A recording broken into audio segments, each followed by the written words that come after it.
ini kalau kamu kasus ini terusin, percuma. Kenapa percuma? Percumanya apa katanya?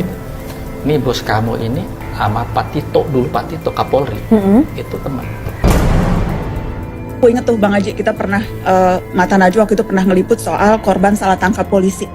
Disiksa anak-anak kecil, 10 dan 12 tahun, disiksa untuk mengaku membunuh sesuatu yang tidak mereka lakukan, dan memang terbukti akhirnya mereka tidak membunuh. Tapi mereka sudah terlanjur di penjara, sudah putus sekolah, orang tuanya sudah habis uang jual motor untuk bayar selnya di penjara yang seharusnya tidak mereka tempati, begitu ya. Dan ketika mereka meminta ganti rugi pada negara atas kerugian yang dialami, ganti ruginya juga mintanya kecil, nggak sampai 200 juta. Padahal udah di penjara, udah disiksa, udah kehilangan masa depan. Satu LP. Satu LP. Cuma yang lama tiga gitu. Oh, jadi pokoknya udah di SP3 aja, tanpa ada konfirmasi dari yang kedua, B dan C ini. Iya. Ya, tampaknya memang ini kasus harus dibuka kembali.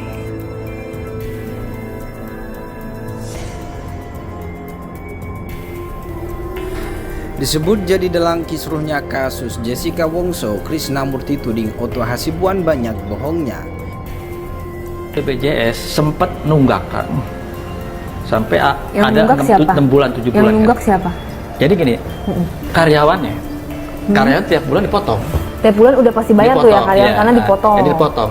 Tapi dari pihak kantor itu tidak dibayarkan ke BPJS. Taunya dari? Bapak taunya dari mana? Pas temen sakit, berobat, ditolak. Dalam alasan, dengan alasan? Alasannya ini udah berapa bulan nggak bayar BPJS. Oh, Nah situ baru ketahuan. Gitu. Baru ketahuan di situ.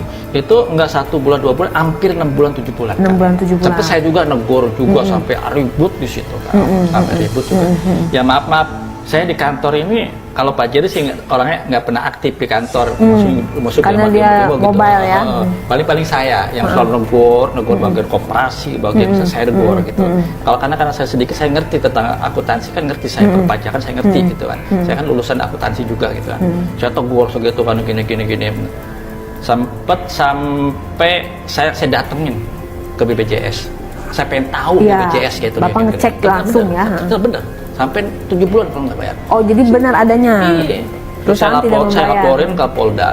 Saya laporin ke Polda masalah BPJS, dana emergensi, dana operasi. Itu penyidiknya sempat bilang, Ton, ini kalau kamu kasus ini terusin, percuma. Kenapa percuma? Percumanya apa katanya gitu. Ini bos kamu ini sama Pak Tito, dulu Pak Tito Kapolri, itu teman. Penyidiknya ngomong langsung seperti itu, langsung ke bapak, kepada bapak secara lisan. Saya. Jadi akan yang laporin kan 3 orang. Yang saya kan sebenarnya kamu bagian ini gitu. Bapak dapat ininya dari mana? Dari teman. Dari teman. Yang di interview gitu. Yang di interview dia langsung ngomong ke dia penyidiknya. Pak Idam katanya itu teman. Ya waktu kan waktu Kapolda gitu. Akhirnya udah dicabut kan. Cabut juga yang ngelaporkan 3 orang, yang nyabut cuma 1. Bisa gitu satu sempat gue. Jadi yang ngelapor 3 orang, yang nyabut cuma 1. Udah. Tapi Pak Tito itu orang yang sangat baik loh. Siapa? Pak Tito Kapolri pada saat itu ya. Orang yang sangat baik loh. Iya, itu kalau dia di kantor aja sering gitu kan, senjata tuh pistol segitu. Oh ya, dia selalu membawa senjata kemana-mana. Yang terakhir saya lihat pistol dia itu pas lagi demo waktu hari Jumat, saya kan sempat sebelum Pak Maju jadi pendamping kami. Kan dulu kan ada lagi Pak Ari Tonang. Saya panggil ke kantor. Tongkrongin pistol. Ari Tonang, kamu keluar. Ini nanti bagian kamu nanti.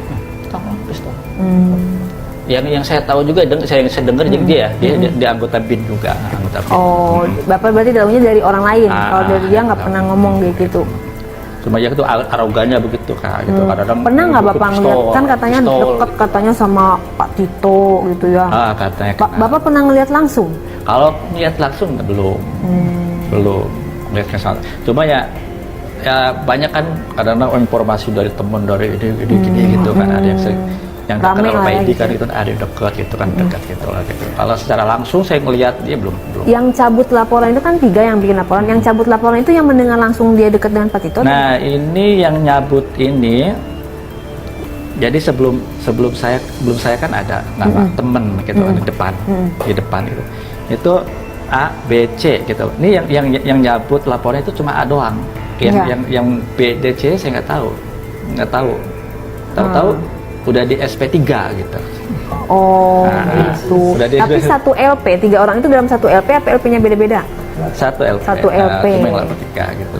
Oh, Di situ, sempat. jadi pokoknya udah di SP3 aja, tanpa ada konfirmasi dari yang kedua B dan C ini. Ya, maksudnya karena ada yang lapor 3, syaratnya kalau dicabut pun harusnya persetujuan bersama-sama. Bersama-sama, ya kan? Karena tidak kan boleh sendiri-sendiri. Ya, walaupun dalam satu LP. Tapi dalam kasus-kasus tersebut yang lapor 3 tanpa diberitahukan kedua orang lagi, yang satu kok bisa cabut dan itu disetujui oleh polisi. Nah, ada sesuatu keganjilan itu maksudnya. Ya, ada kejanggalan seperti itu. Kejanggalan.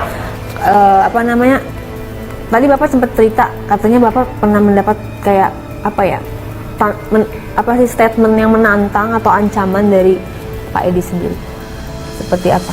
Kalau secara langsung ke kami, ke saya ini enggak belum. Cuma saya dapat informasi dari teman. Oh, dari kan teman-teman kan teman. kadang-kadang walaupun dia nggak ikut sampai ngelaporkan ke kasusnya ini kan kadang selalu memonitor ke kami. Oke, teman begini, kerja ya. langsung kan? Itu sempat Pak Edi ngomong ke teman ini, benar atau enggak ya, kurang jelas kayak.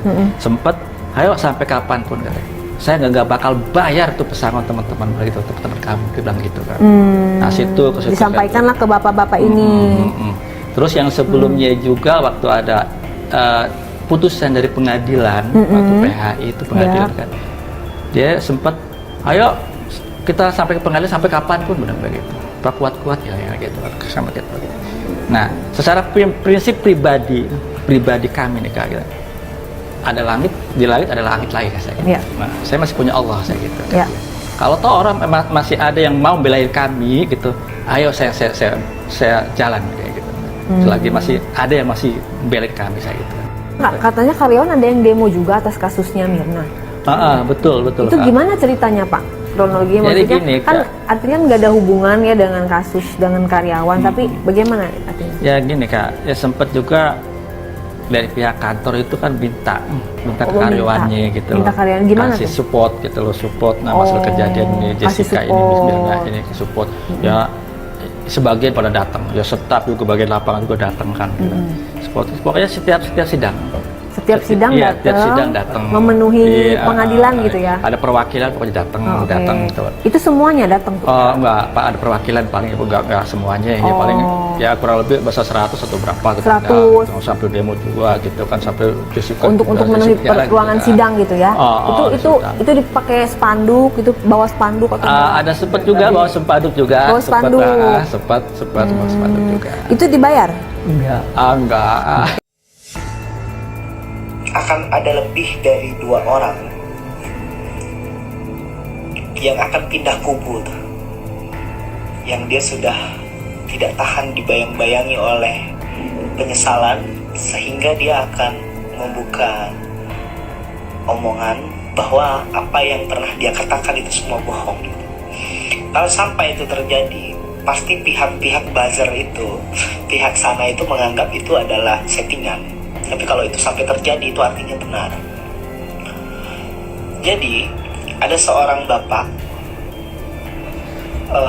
lalu bapak itu berbicara soal ketidakbenaran. Padahal dia tahu apa yang terjadi yang sebenarnya.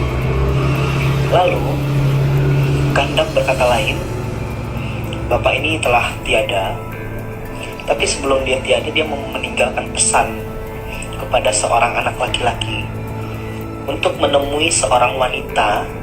Wanita ini adalah wanita yang sebenarnya tidak bersalah, yang tadinya karena bapak ini menyudutkan wanita ini sehingga bertambahlah 1 poin bahwa wanita ini memang layak bersalah.